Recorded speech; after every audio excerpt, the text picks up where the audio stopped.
Ana bilang, orang yang paling beruntung, orang yang paling banyak panen pahala, orang yang paling banyak mendapatkan transfer pahala dari manusia adalah orang yang paling banyak digibahin. Betul nggak? Itu adalah bagian dari keadilan Allah Subhanahu wa taala. Orang yang paling banyak dijelek-jelekin itu adalah orang yang paling banyak transfer pahala. Walaupun kita dengar ada yang lapor, Ustadz, antum dijelekin begini. Ini contoh nih, hanya contoh. Biarkan saja. Lalu kita doain semoga Allah berikan dia hidayah. وتعاونوا على البر والتقوى ولا تعاونوا على الإثم والعدوان واتقوا الله إن الله شديد العقاب. Ma'asyiral muslimin wal mu'minin, jamaah salat maghrib Masjid Ar-Rasyid Indonesia yang mencintai dan dicintai Allah Subhanahu wa taala. Bapak-bapak dan ibu-ibu yang hadir di masjid, semua kita alhamdulillah melaksanakan salat maghrib berjamaah di rumah dari rumah-rumah Allah. Dan insya Allah kita akan lanjutkan sebagaimana biasa di setiap hari Ahad ba'da salat maghrib sampai isya yang kita singkat dengan tamasya. Ta'lim, maghrib, isya. Jadi tamasya. Kalau tamasya kan kalau di arti kita kan apa tamasya? Tamasya itu bahasa Arab, jamaah. Artinya apa? Apa namanya? Tamasya, jalan-jalan. Nah, kita jalan-jalan ke taman surga nih. Ini kan tamasya insyaallah. Dan tak lupa kami ingatkan bagi hadirin semua yang hadir di rumah Allah ini dan juga yang menyimak dari kajian streaming live-nya di media sosial, semuanya yang ada di rumah, hadirin, semoga Allah Subhanahu wa taala meridhoi niat kita yang semuanya tidak lupa kita ingatkan buat diri kita semua tanpa terkecuali untuk ikhlas thalabul ilmi, beribadah hanya mengharapkan ridha Allah Subhanahu wa taala. Nah, dan yang kemudian selanjutnya kita niatkan untuk thalabul ilmi, kita mencari ilmu syar'i, memahami ilmu syar'i agar Allah tabaraka wa taala memberikan kita selalu hidayah yang sifatnya adalah petunjuk. Hidayah yang sifatnya adalah bimbingan, yaitu dengan mencari ilmu syar'i. Dan semoga semuanya Allah berikan kemudahan, Allah ikhlaskan, dan kita semuanya menjadi hamba-hamba Allah yang mendapatkan ilmu bermanfaat. Amin. Kita lanjutkan kembali kajian kita di kitab Riyadhus Shalihin min kalami Sayyidil Mursalin yang ditulis oleh Al-Imam An-Nawawi rahimahullahu ta'ala. Kita kemarin baru masuk ke bab 12. Bab ke-12 kitab Riyadhus Shalihin, babu fi bayani kasrati turukil khair. Bab atau pembahasan di dalam penjelasan banyaknya jalan-jalan kebaikan. Betul Ustaz? Di terjemahannya begitu. Babu fi bayani kasrati turukil khairi. Nah, seperti itu. Bab penjelasan yang menjelaskan bahwasanya ada banyak sekali jalan-jalan menuju kebaikan yang tentunya jalan kebaikan ini adalah yang sesuai dengan tuntunan Islam, ya, yang sesuai dengan tuntunan syariah, yang sesuai dengan dalil, ya, bukan baik menurut kita. Ya, kalau baik menurut kita ya menurut akal kita ya repot gitu kan. Baik ini jalan-jalan kebaikan menurut Allah tabaraka wa taala dan Rasulnya sallallahu alaihi wasallam. Nah, minggu yang lalu kita telah baca Al-Imam An-Nawawi rahimahullahu taala menjelaskan tentang beberapa ayat yang berkaitan dengan amal soleh yang pastinya akibat dari pahala dari amal-amal soleh dan kebaikan ini akan kembali kepada si pelaku amal soleh tersebut. Sebagaimana yang Allah Tabaraka wa Ta'ala firmankan di dalam Al-Quran, kemarin setelah kita bahas dalam surah Al-Baqarah ayat 215, A'udzu billahi samii'il 'aliim minasyaitonir rajim, wa ma taf'alu min khair fa innallaha bihi 'alim. Dan dari apa-apa yang kalian kerjakan dari amal-amal baik, amal-amal kebaikan, sesungguhnya Allah mengetahuinya. Fa innallaha bihi alim.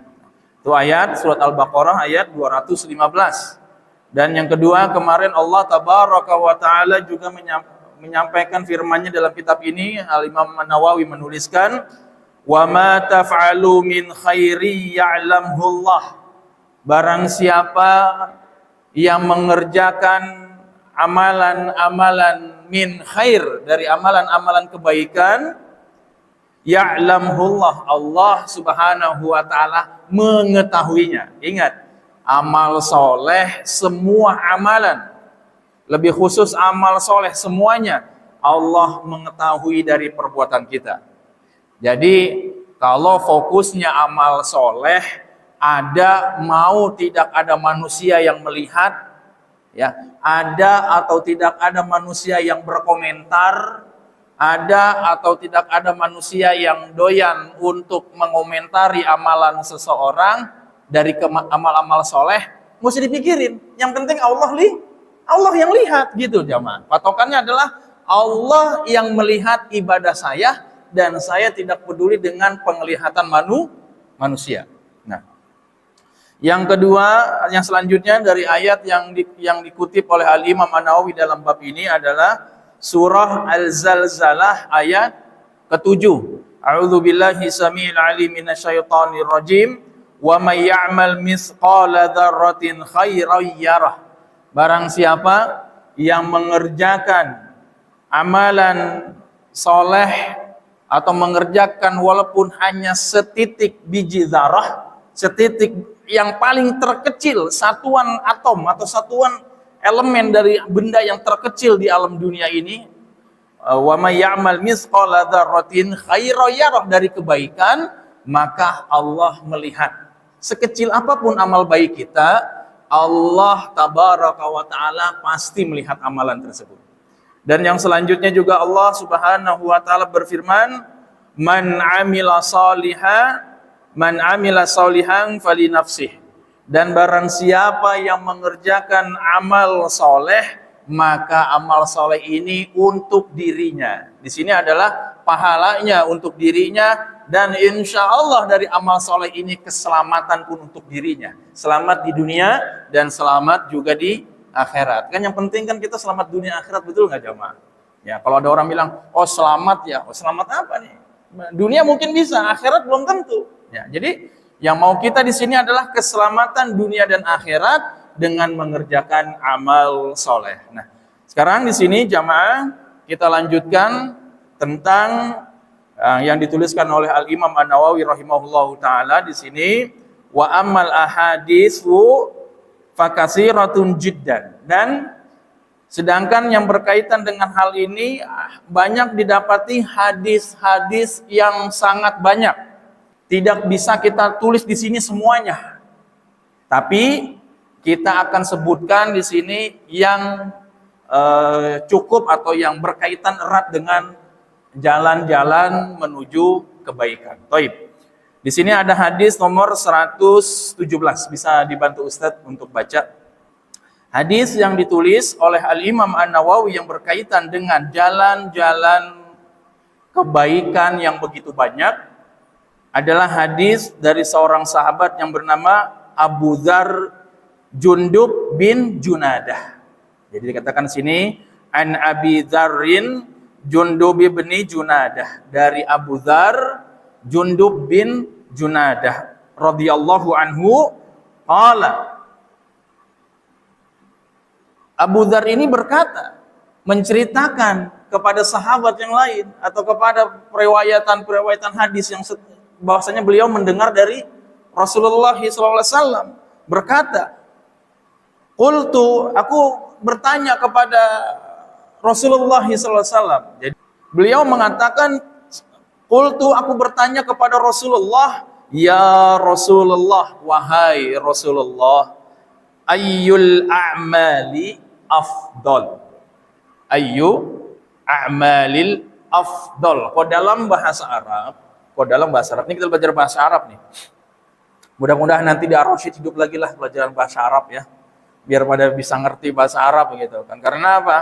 Ketika kita bisa mengerti bahasa Arab, baik membaca, mendengar, ataupun mengucapkan, itu insya Allah lebih memudahkan kita dalam memahami ilmu syar'i. Itu penting. Karena dikatakan oleh Asar itu ucapan seorang sahabat yang mulia, Umar ibn Khattab radhiyallahu anhu, mengatakan bahwasanya, kata Umar ibn Khattab radhiyallahu anhu, ta'allamu al-arabiyyah, fa innahu, ta'lim bahasa Arab ini, juz'un min dinikum. Belajarlah oleh kalian bahasa Arab, karena bahasa Arab ini adalah bagian dari agama kalian. Makanya penting jamaah. Makanya kebanyakan umat yang nggak ngerti dengar nih, yang penting bahasa Arab nih, yang penting enak didengar nih, padahal isinya itu ada kesyirikan di situ, ada kalimat-kalimat yang nggak pantas untuk didengar ya, maksudnya nggak pantas dipahami, percintaan kan kayak begitu ya. Kalau nggak ngerti bahasa Arab, yang penting ini Arab aja, ini solawatan, ini Arab nih, kan begitu. Karena nggak ngerti bahasa Arab gitu kan. Tapi orang yang mengerti akan menilai, wah ini syair apa ini, kan begitu. Nah, dikatakan di sini, qultu ya Rasulullah, aku bertanya kepada Rasulullah, ya Rasulullah, ayyul a'malu afdal? Apakah? Ayyu di sini adalah ada beberapa amalan, tapi tolong sebutkan satu yang dipilih. Pilihan.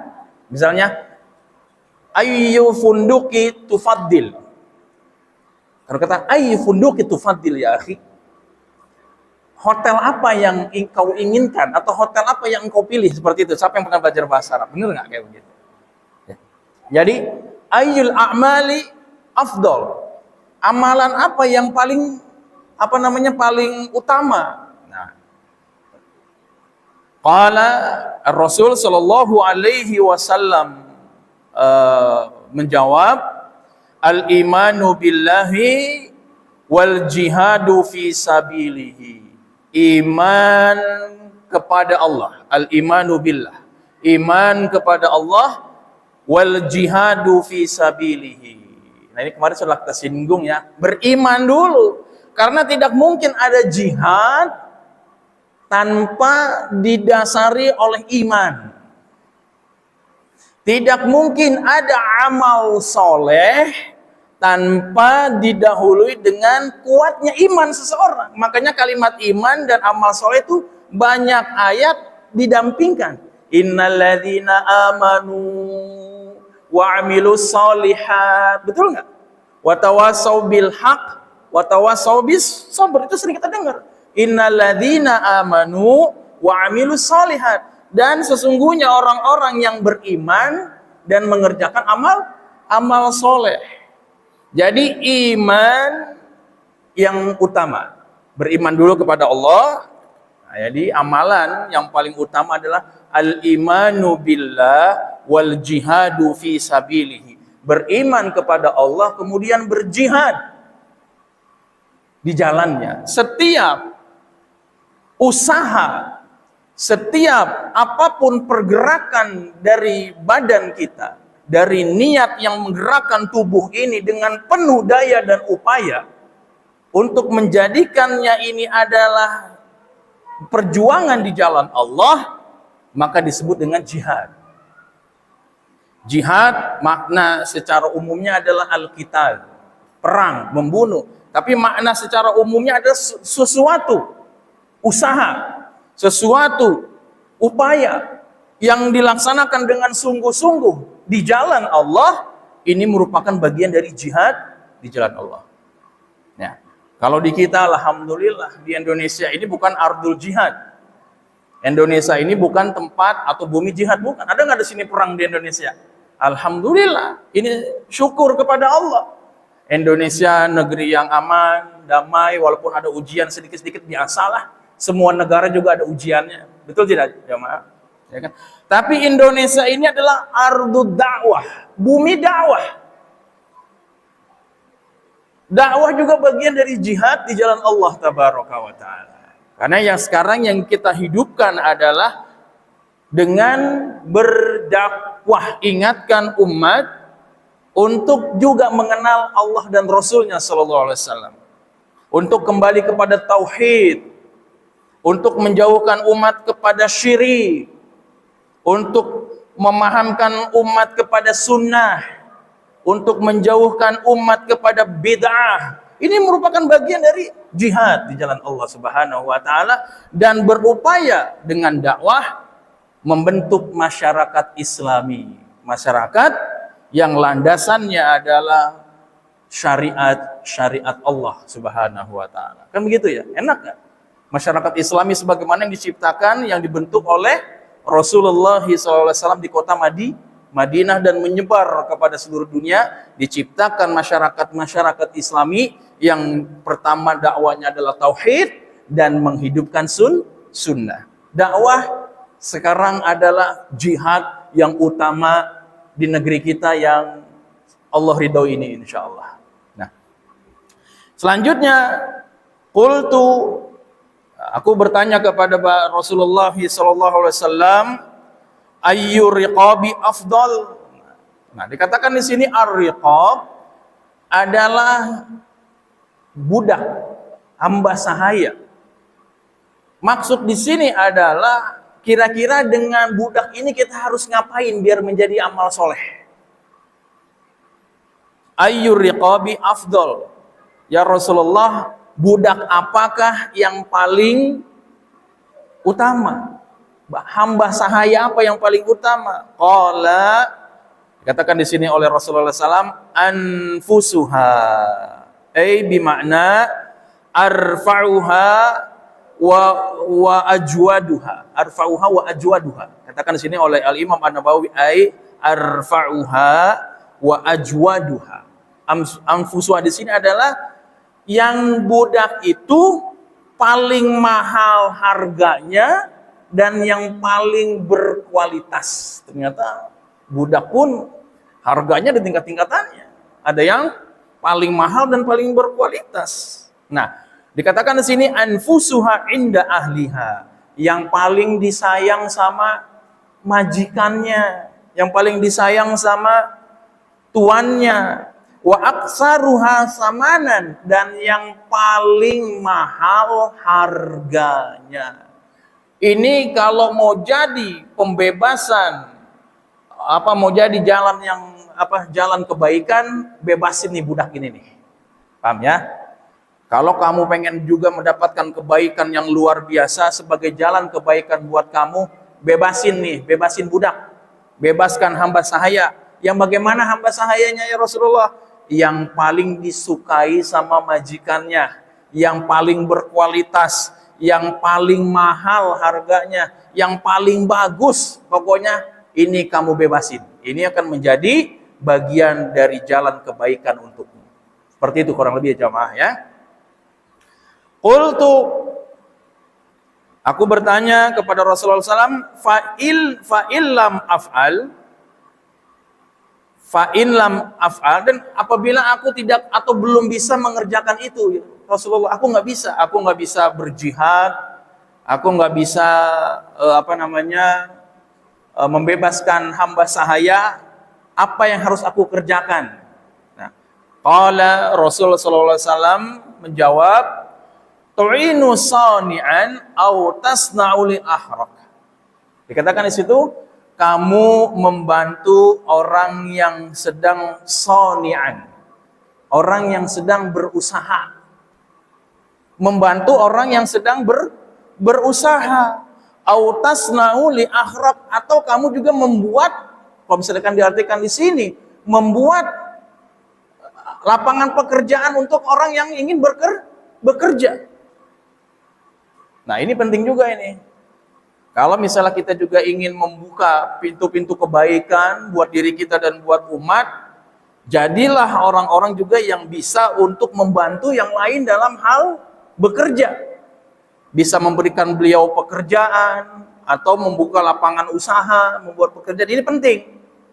Biar apa? Kita menjadi bagian dari yang meniti jalan-jalan kebaikan. Ketika karyawan kita mendapatkan kebaikan dari pekerjaannya, kita pun insya Allah mendapatkan kebaikan dari apa yang didapatkan dari karyawan tersebut. Seperti itu kurang lebih, Ustaz. Nah, qultu ya Rasulullah, aku bertanya ke ya Rasulullah, ara'aita in da'uftu an ba'dil amal, wahai Rasulullah, ara'aita, apakah engkau tidak melihat sesungguhnya aku lemah dalam beberapa pekerjaan, sesungguhnya aku lemah dalam beberapa amalan, tidak mampu dalam beberapa pekerjaan, dalam melakukan hal-hal kebaikan ini. Mungkin aku lemah, mempunyai keterbatasan, mempunyai ketidakmampuan. Kan semua kita nggak semuanya mampu, betul nggak? Kita mungkin nggak mampu jadi pengusaha, kita okelah kita jadi jadi karyawan aja lah. Kita nggak sanggup bikin pabrik, kita nggak sanggup bikin kantor, kita nggak sanggup bikin perusahaan. Tapi buat apa nih kita tetap bisa, walaupun kita belum mampu. Nah, katanya di sini, takuffu syarraka 'anin nas, fa innaha shadaqatun minka ala nafsika. Kamu menghalangi atau menahan keburukanmu. Takuffu, kafa, ditahan. Menahan dari keburukan. Nah, dikatakan di sini takufu syarraka anin nas. Kamu menahan keburukan dirimu terhadap manusia. Semua kita punya peluang berbuat keburukan nggak? Betul nggak? Setiap kita, diri kita, tanpa terkecuali, setiap diri kita ini berpeluang untuk melakukan keburukan terhadap manusia. Ada yang mungkin kita, ya apalah semuanya mungkin kita bisa lakukan gitu. Ya. Ada yang mulutnya suka ngegosip, tahan, jangan sampai ngegibahin orang. Ada yang tangannya suka bikin-bikin ngetik-ngetik yang jelek-jelek, tahan. Ataupun segala sesuatu yang menjadikan kejelekan kita ini di sisi manusia, tahan jamaah. Dikatakan bagian dari menuju jalan-jalan amal soleh, amal kebaikan, menahan dirimu dari keburukan dirimu terhadap manusia. Kalau kita bisa menahan untuk tidak berbuat buruk, kuatkan itu, jangan sampai kita melakukan itu.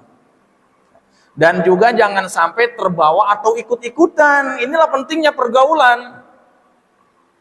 Karena biasanya orang itu tidak bisa menahan diri karena terpancing dengan sekitar. Karena lantaran pergaulan. Ya dia bertemannya dengan yang satu kolam dengan yang tukang gibah, ya dia nanti jadi ikut gibah juga. Satu kolam sama tukang judol, ya nanti main judi juga. Satu kolam mainnya sama yang tukang mabok, ya nanti ikut mabok juga. Karena apa? Terpengaruh, akhirnya tidak bisa menahan diri dari berbuat keburukan. Nah, selanjutnya di sini, fa innaha shadaqatun minka ala nafsika, menahan diri dari berbuat keburukan kepada manusia. Fa innaha, sesungguhnya itu adalah shadaqatun minka ala nafsika. Ini adalah sedekah darimu dan untuk dirimu. Sedekah. Jadi kita bisa mensedekahkan diri kita juga. Diri kita butuh sedekah nggak jamaah? Siapa di sini yang nggak butuh sedekah? Jangan diartikan sedekah ini adalah orang kaya ngasih bantuan ke orang miskin saja. Itu memang benar sedekah. Tapi jangan cuma diartikan seperti itu, karena di dalam syariat Islam, diri kita sendiri pun butuh sedekah. Makanya dikatakan di antara bagian dari sedekah terhadap diri kita sendiri, kata Nabi SAW, menahan diri menahan diri kita dari berbuat keburukan terhadap manusia, ini adalah sedekah buat diri kita sendiri. Ada dalil yang lain Ustaz yang berkaitan dengan sedekah buat diri sendiri? Salat duha. Siapa yang di sini konsisten salat duha? Anak kadang suka kelewat salat duha gitu kan. Ini jujur aja nih, tapi alhamdulillah keluarga suka mengerjakan gitu kan. Terutama istri, alhamdulillah. Ya kan? Salat duha ini dikatakan oleh baginda Rasulullah SAW adalah sedekah buat diri kita. Dari setiap persendian kita itu mendapatkan sedekah dari salat duha kita. Tuh jamaah. Ternyata amalan-amalan kebaikan itu pun ada yang bisa untuk mensedekahi diri kita sendiri. Karena kita juga butuh. Ada nggak dari kita ini semuanya yang merasa, saya tidak perlu bantuan? Semua kita membutuhkan bantuan minimal. Kalau kita memang merasa cukup dari materi, bagaimana kita bisa mensedekahi diri kita adalah dengan mengerjakan amal soleh kebaikan yang Nabi sebutkan diantaranya. Menahan keburukan. Ingat, menahan keburukan itu susah. Kadang mulut ini pengen ngomongin orang. Tahan. Kadang mulut ini pengen memprovokasi orang. Tahan. Kadang mulut ini pengen membuka aib-aib orang. Tahan jamaah. Kadang tangan ini pengen berbuat sesuatu yang pengen ngebalas. Tahan. Semua penahanan terhadap keburukan itu imbasnya adalah pahala sedekah buat diri kita sendiri, bukan buat orang lain, buat diri kita. Kan kalau kita dengar nih, Ustaz, ini contoh nih, misal ini hanya permisalan. Ustaz, antum diomongin jelek tuh sama si fulan. Nah dengar kayak gitu. Antum dibilang begini, ente dibilang begini Ustaz. Nah, dalam hati nih, kalau misalnya kita berbicara tentang ego dan hawa nafsu, ya mungkin di hati kita ingin membalas, tapi kita tahan. Atau kalau kita ucapkan, alhamdulillah, yang dia tahu dari jelek saya cuma sedikit, dan dia tahu. Semoga Allah berikan hidayah, doakan. Dan tahan dari kita membalasnya. Diam aja. Itu menjadi sedekah buat diri kita. Atau ketika ada sesuatu yang menyakiti diri kita dari perlakuan manusia, tahan. Kecuali yang dihinakan adalah Allah dan Rasulnya sallallahu alaihi wasallam. Kalau yang dihinakan Allah dan Rasulnya harus membela. Tapi kalau buat diri kita, ya biarkan aja. Ya kan? Jamaah, setiap penahanan terhadap keburukan, ingat, kita sedang menanam amal soleh buat diri kita sendiri. Ana bilang, orang yang paling beruntung, orang yang paling banyak panen pahala, orang yang paling banyak mendapatkan transfer pahala dari manusia adalah orang yang paling banyak digibahin. Betul nggak? Itu adalah bagian dari keadilan Allah Subhanahu wa taala. Orang yang paling banyak dijelek-jelekin itu adalah orang yang paling banyak transfer pahala. Walaupun kita dengar ada yang lapor, Ustaz, antum dijelekin begini. Ini contoh nih, hanya contoh. Biarkan saja. Lalu kita doain semoga Allah berikan dia hidayah. Ya, bawa selo aja. Dan nikmatin setiap kejelekan yang dilakukan oleh manusia tentang diri kita, itu ada pahala sedekah yang sekarang menuju ke kita gitu. Nikmati transferan pahala jamaah. Nikmatin saja. Jadi hidup itu tenang, hidup itu damai, hidup itu tidak gundah gulana karena keburukan dari orang lain. Gitu ya jamaah ya. Ini ana ajarin seperti itu. Ana berusaha seperti itu. Pokoknya sekarang mah masa bodoh lah, mau diomongin apa juga. Yang penting Allah ridho, yang penting kita nggak melakukan keburukan yang sebagaimana Allah larang. Yang penting kita komitmen untuk ibadah. Yang penting kita ikhlas dalam beramal. Yang penting amalan kita sesuai sunnah. Begitu aja. Nggak perlu kita membalas keburukan dengan keburukan. Nah, jamaah yang dimuliakan Allah Tabaraka wa Ta'ala, ketika kita mempelajari hadis ini, di hadis nomor 117 ini, tadi dibilang, beriman amalan yang paling afdol beriman dan berjihad. Kalau kita tidak mampu, kita membantu membebaskan hamba sahaya apabila memang ada orang yang bisa kita bebaskan dari keterlilitan, dari perbudakan, dan kita bisa membantu orang lain juga dalam hal usaha atau memberikan pekerjaan kepada orang lain yang itu bisa menjadi kebaikan buat dia, dan juga menahan diri kita dari kebaikan, dari keburukan, menahan diri kita dari berbuat buruk terhadap manusia. Itu semuanya jalan kebaikan dan menjadi pahala sedekah buat diri kita sendiri. Jamaah, ada yang berkaitan lagi dengan, kita pernah bahas hadis ini dulu waktu kitab Arba'in An-Nawawi, ya, yang berkaitan dengan amal-amal soleh itu banyak, bukan cuma orang kaya. Para sahabat pernah bertanya kepada Rasulullah, ya Rasulullah, coba lihat itu orang kaya. Orang kaya itu bisa bersedekah dengan hartanya, karena dengan harta itu dia bisa bersedekah. Kata Nabi SAW, jangan seperti itu juga pemikirannya, kita juga bisa sedekah. Kata Nabi SAW, likulli tasbihatin sodaqoh, walikulli tahmidatin sodaqoh, walikulli takbiratin sodaqoh. Setiap tahmid, setiap kita memuji Allah, alhamdulillah, itu pun sedekah. Walikuli tasbih, dan setiap kita mentasbih, mensucikan Allah, subhanallah, subhanallah, subhanallah, itu pun sedekah. Walikuli takbiratin sadaqah, dan setiap takbir Allahu Akbar, Allahu Akbar, Allahu Akbar, itu pun sedekah.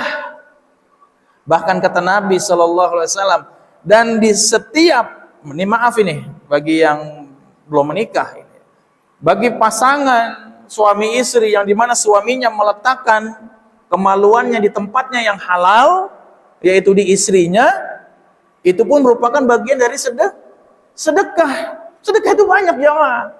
Pentingnya mari diri kita memperbanyak bekal dengan jalan-jalan kebaikan yang Allah dan Rasulnya perintahkan dan Rasulnya mencontohkan. Ini penting. Rasul mencontohkan. Karena syarat diterimanya ibadah adalah dua. Syarat diterimanya ibadah itu dua. Yang pertama adalah ikhlas karena Allah tabaraka wa ta'ala, dan yang kedua adalah muttaba'atur rasul, mengikuti tuntunan, mengikuti ajaran, mengikuti tata cara dari baginda Rasulullah sallallahu alaihi wasallam. Ini dua pusaka ini nih, ya, ikhlas dan ittiba, mengikuti tuntunan Nabi sallallahu alaihi wasallam. Nah, jalan-jalan kebaikan dari bab ini baru satu hadis. Ini di sini di bab ini ada kurang lebih berapa hadis? Masya Allah, ini banyak sekali hadisnya ini jamaah, ini bisa sampai Idul Adha belum selesai ini. Ini hadisnya dari hadis ke 117 sampai ke hadis 140. Berapa Ustaz? 141. Berapa kira-kira?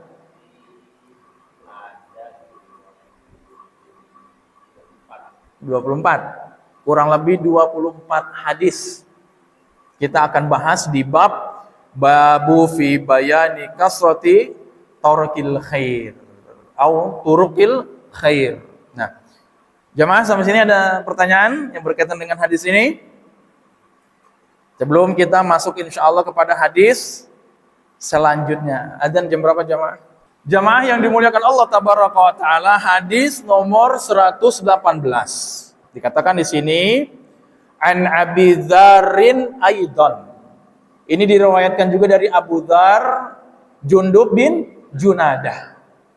Abu Dzar juga berkata di sini tentang hadis ini, anna Rasulullah sallallahu alaihi wasallam, sesungguhnya Nabi sallallahu alaihi wasallam qala, bersabda, Yusbihu ala kulli sulama. Sulami atau sulama? Sulama. Yusbihu ala kulli sulama min ahadikum shadaqah. Nah, dijadikan atas setiap persendian tubuh kalian, atau dijadikan atau menjadi bagi persendian tubuh kalian, min ahadikum, dari setiap kalian, sedekah. Nah, berarti tubuh kita juga bisa mendapatkan sedekah. Jamaah, siapa di sini yang ngerti ilmu biologi nih? Yang guru nih. Dalam tubuh kita ada berapa persendian, jamaah? 360 persendian, kurang lebih. Di dalam tubuh kita ini ada 360 persendian.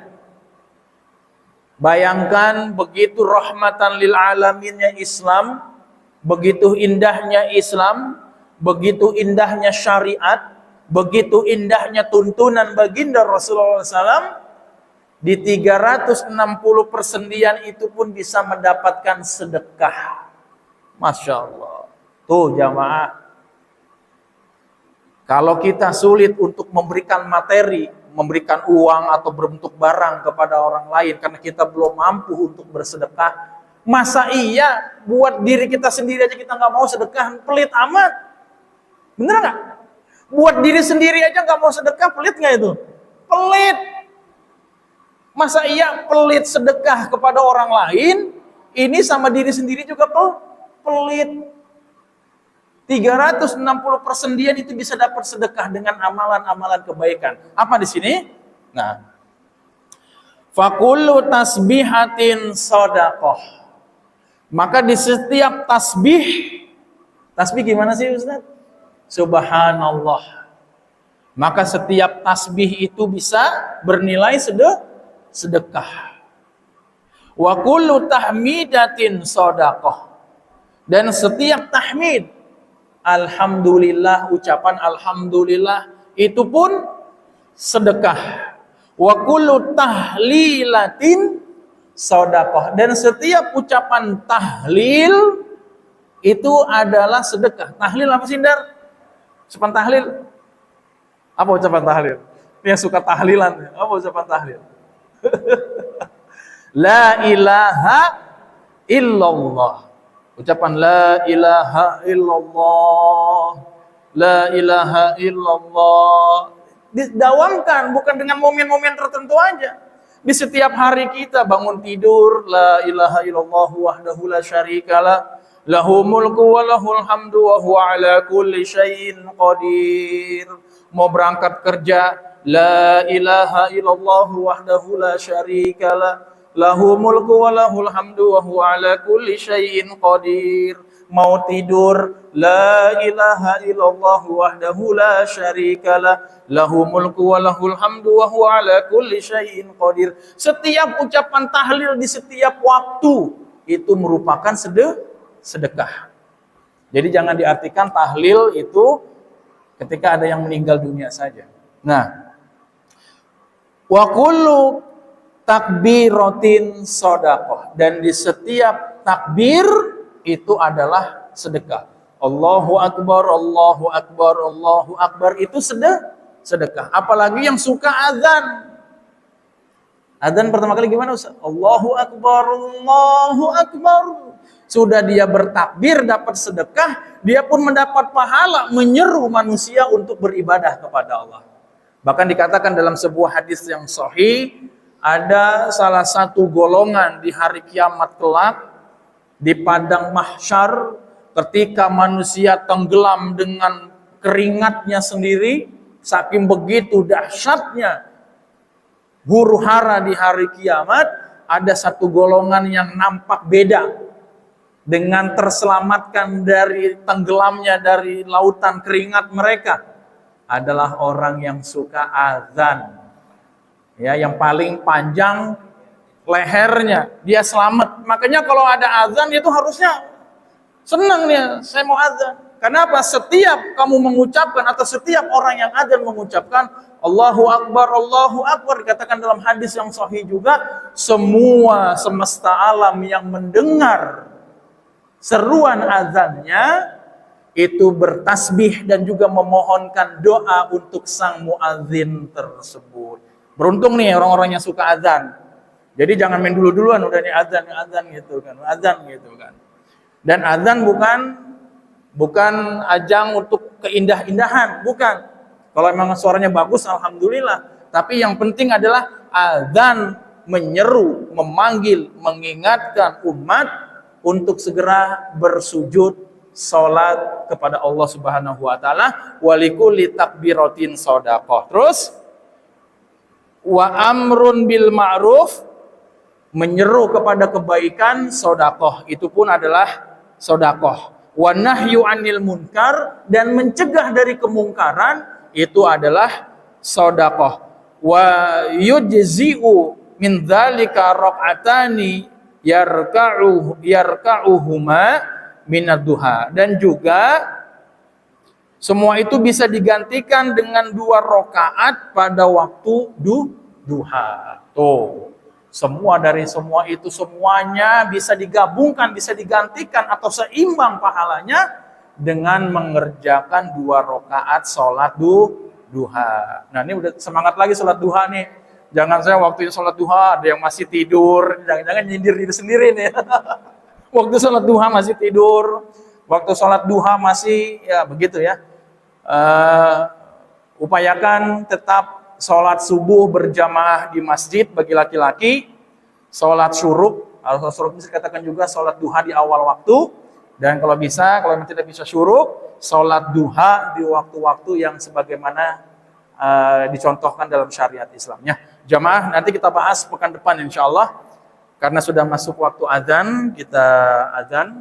Nanti setelah itu kalau ada tanya jawab, bisa kita lanjutkan setelah azan insya Allah. Jamaah Masjid Ar-Rasyid Indonesia yang mulia dan dimuliakan Allah Subhanahu wa taala, hadirin Bapak Ibu sekalian yang ada di masjid maupun yang ada di rumah atau dimanapun Anda berada yang menyimak melalui live streaming di media sosial Masjid Ar-Rasyid Indonesia. Karena sudah memasuki waktu azan dan kita bersiap untuk melaksanakan sholat Isya berjamaah. Tapi saya membuka kesempatan untuk 1 atau 2 pertanyaan. Apabila jamaah ada yang ingin bertanya, kita bisa mungkin jawab secara singkat ya. Apabila ada yang bertanya, pertanyaannya singkat, jawabannya juga singkat. Atau pertanyaannya panjang, jawabannya juga singkat insya Allah. Ada yang mau ditanya? Abu Abdul Aziz? Ya.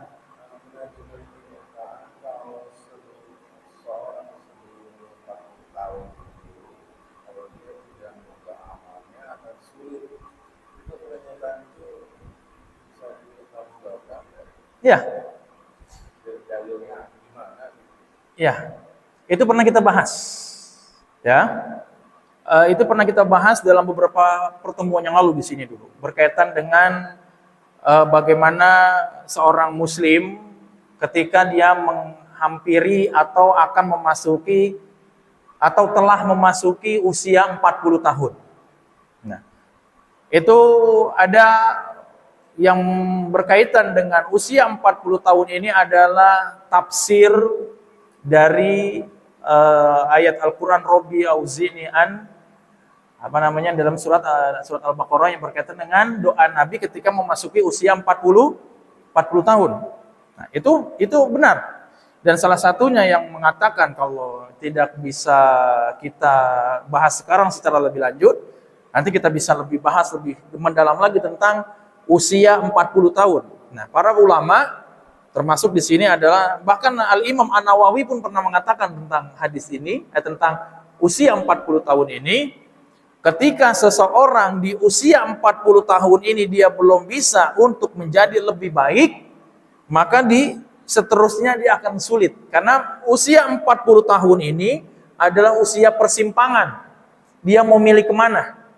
Ketika dia memilih kembali kepada Allah dan Rasulnya dengan ketaatan, insya Allah dia akan diselamatkan dengan keistiqomahan. Tapi ketika 40 tahun dia masih mau begitu saja, masih mau tetap dalam kelalaian dan durhaka kepada Allah dan Rasulnya dengan berbagai bentuk kemungkaran, maka sulit juga untuk dia kembali ketika melewati usia 40 tahun. Ini pernah dibahas juga oleh Al-Imam An-Nawawi rahimahullahu ta'ala. Bagaimana dengan dalilnya? Dalil kalau spesifikasi adalah sebuah ayat dalam Al-Quran. Nanti kita bisa, pekan depan Anda siapkan dalil yang berkaitan dengan Al-Qur'annya maupun hadisnya. Pernah kita lewati di sini yang berkaitan dengan usia 40 tahun. Pernah kita bahas. Biar kenapa? Biar bagi yang telah melewati 40 tahun, misalnya sekarang usianya 40 menuju 50, masih ada kesempatan. Ketika kita usia 40 tahun tidak bisa mendahului orang lain dalam masalah dunia, maka 40 tahun udah eling, sadar. Kalau sudah 40 tahun, udah ini sudah warning, sudah lampu kuning. Ayolah mendekat kepada Allah Subhanahu wa taala. Kalaupun misalnya bersemangat dalam dunia, akhiratnya juga jangan kalah semangat di usia 40 tahun. Karena dalam sebuah hadis, qala Rasulullah SAW, inna umru ummati ma baina sittina wa sab'in. Sesungguhnya usia umatku itu antara 60 sampai 70 tahun, dan usia 40 tahun ini adalah peringatan. Kalau sudah 40 tahun sisa 20 tahun lagi. Nah, 20 tahun lagi ini mau diapain? Kalau ada patokannya adalah 60 tahun. Itu berapa sekarang? Ada 50. Hah? 48. Nah, masih usia 40-an. Sama, masih 40 itu berapa Ustaz? 60. 62. Masya Allah. Kalau Masehi 60, kalau ini 62, kalau Hijriah. Masya Allah. Tuh. Ya. Sekarang eling ya, sering ingat sama umur. Udah 40 tahun masih begitu juga tuh. Coba. Nah, udah ya, nanti pekan depan PR buat Anda. Antum mudah-mudahan hadir. Kalau perlu antum catat, ya. Ada lagi jamaah? Kalau nggak ada kita cukupkan ya. Ya, yang benar datangnya dari Allah Subhanahu Wa Taala, dan yang salah atau yang keliru datangnya dari diri saya pribadi. Yang benar datangnya dari tuntunan Allah dan tuntunan Rasulullah SAW, dan yang salah adalah dari kebodohan diri saya pribadi. Saya mohon ampun kepada Allah Subhanahu Wa Taala dan semua kita. Semoga mendapatkan ilmu yang bermanfaat dan menjadi penguat dalam beribadah, dan yang hadir di sini semuanya mendapatkan keberkahan. Allah ampuni segala dosa-dosa yang hadir di sini dan yang menyimak di tempat yang manapun dari kajian ini. Allah mudahkan rezekinya, Allah sehatkan badannya, Allah istiqomahkan di dalam ibadahnya, Allah jadikan istrinya istri yang soleh, Allah jadikan istrinya yang solehah, Allah jadikan suaminya suami yang soleh, anak-anak keturunannya soleh dan soleha. Allah mantapkan karirnya, Allah untungkan usahanya, dimudahkan berangkat haji, dimudahkan berangkat umroh, disembuhkan dari segala penyakitnya, dan diberkahi hidupnya dunia dan di akhirat. Dan yang belum punya keturunan semoga segera mendapatkan keturunan. Amin. Ya, subhanaka Allahumma wa bihamdika asyhadu an la ilaha illa anta astaghfiruka wa atubu ilaik. Wassalamualaikum warahmatullahi wabarakatuh.